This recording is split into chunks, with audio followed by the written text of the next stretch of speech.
వి gold trusted gold buyers తాకట్టులో ఉన్న బంగారాన్ని విడిపించి ఈ రోజు ఉన్న మార్కెట్ ధరకే కొనబడును.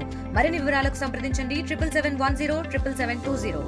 మంచు ఫ్యామిలీ గొడవ కాస్త చినిగి గాలివానగా మారిందనే చెప్పాలి. ఏదైతే హైదరాబాద్ జరిగిన పరిస్థితుల తదనంతరం సద్దమణిగినటువంటి ఈ యొక్క వ్యవహారం ఒక్కసారిగా ఏదైతే సంక్రాంతి సందర్భంగా మరోసారి వెలుగు చూసినటువంటి పరిస్థితి. ఏదైతే మంచు మనోజ్ ఏదైతే రంగంపేటకు రావడం జరిగింది.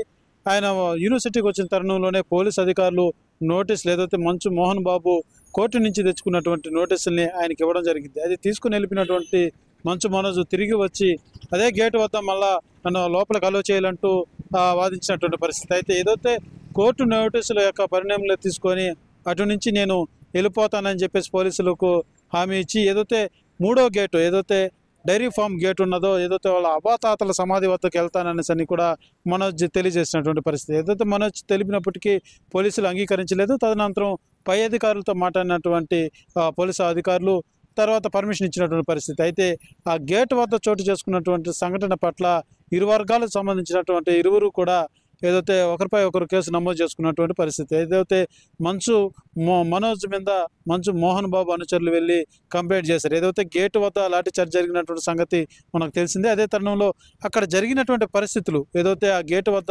ప్రధానంగా ఒకరిపై ఒకరు దాడి చేసుకున్నటువంటిది, ఆ లోపలికి వెళ్ళినటువంటి విధానం మీద మంచు మోహన్ బాబు సంబంధించినటువంటి వాళ్ళ అధికారులు వెళ్ళి పోలీస్ కంప్లైంట్ ఇచ్చినటువంటి పరిస్థితి. ఏదైతే మంచు మనోజ్ అతని భార్య భర్తలు ఇద్దరి మీద కూడా మంచు మోహన్ బాబు ఫిర్యాదు చేసినటువంటి పరిస్థితి. అదే తరుణంలోనే మంచు మనోజ్ కూడా మా మీద దాడి చేశారు అంటూ ఈయన కూడా వెళ్ళి ఈయన అనుచరుల వర్గంతో వెళ్ళి పోలీస్ కంప్లైంట్ చేసినటువంటి పరిస్థితి. అయితే ఇరువురు ఇచ్చినటువంటి కంప్లైంట్ని పోలీస్ అధికారులు పరిశీలించి ఎఫ్ఐఆర్ నమోదు చేసినటువంటి పరిస్థితి కనబడుతుంది. ఏదైతే ఈ యొక్క సంఘటన ఏదైతే ఆ గేటు వద్ద చేసుకున్నటువంటి ప్రధాన సంఘటన నేను మా అవతాతలకు ఎట్టి పరిస్థితుల్లోనూ వెళ్ళి నేను నివాళులు అర్పించాలి, కనీసం అక్కడ వెళ్ళడానికి కూడా నాకు పర్మిషన్ లేదా అంటూ కూడా మంచు మనోజ్ అక్కడ గొడవ చేసినటువంటి పరిస్థితి. అదే తరుణంలోనే ఆ గొడవ సంబంధించి ఈ యొక్క ఎఫ్ఐఆర్లో నమోదు ప్రక్రియ ఏదైతే కేవలం ఆ యొక్క గేటు వద్ద చోటు చేసుకున్న సంఘటన మీదనే ఎఫ్ఐఆర్ నమోదైనట్టుగా కూడా మనకు తెలుస్తున్నటువంటి పరిస్థితి. అయితే ఏదైతే మంచు ఫ్యామిలీ గొడవ సద్దు మణిగింది అనుకున్న తరుణంలో మరొకసారి వార్తలకు ఎక్కారని చెప్పాలి. ఏదైతే యూనివర్సిటీ పరిధిలో 2 రోజులు జరిగినటువంటి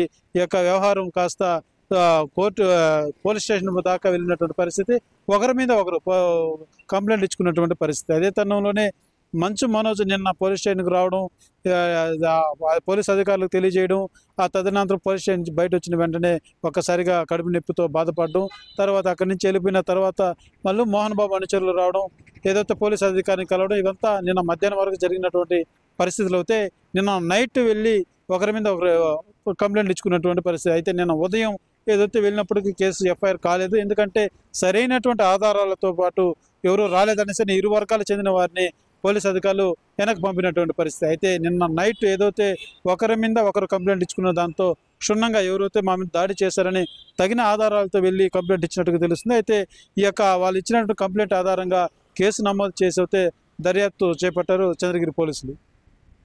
కెమెరా పర్సన్ కోటితో సురేష్, RTV, చంద్రగిరి. మరిన్ని వీడియోస్ కోసం ఛానల్ ని సబ్స్క్రైబ్ చేయండి. లేటెస్ట్ అప్డేట్స్ కోసం వాట్సాప్ ఛానల్ ని ఫాలో అవ్వండి. ఆ లింక్ డిస్క్రిప్షన్ లో ఉంది.